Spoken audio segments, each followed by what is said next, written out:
What drives a group of criminals to risk themselves on near-suicidal missions, facing unimaginable dangers, all in exchange for a chance at freedom? This is the story of the Suicide Squad, or rather Task Force X, a team of supervillains who, under the relentless supervision of Amanda Waller, face threats that even the most powerful heroes would hesitate to confront. But what really motivates these villains to follow Waller's orders? Is it the promise of freedom or the fear of certain death if they disobey? Or perhaps it's something deeper, a desire for redemption, even if unconscious. The Suicide Squad was created with a clear purpose: to turn supervillains into disposable agents serving the US government. The promise is simple: complete the mission and part of your sentence will be reduced. However, the reality is much darker. Amanda Waller, the mastermind behind this operation, is known for her coldness and determination. To her, these villains are nothing more than pawns in a much larger game. They are implanted with microbombs in their heads, a guarantee of obedience. With each mission, they face deadly enemies, impossible situations, and know that death could be just a step away. But even so, they continue.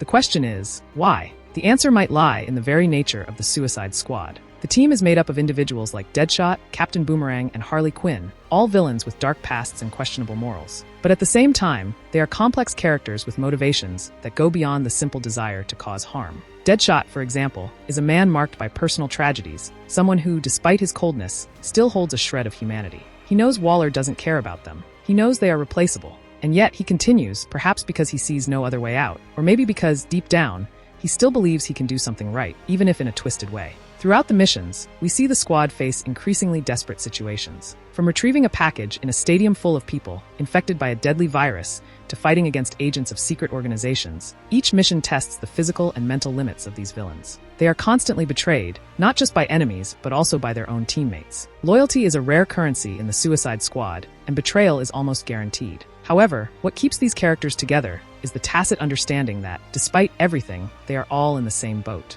And this boat is constantly sinking. But what truly makes the Suicide Squad fascinating is the dynamic between its members and Amanda Waller's leadership.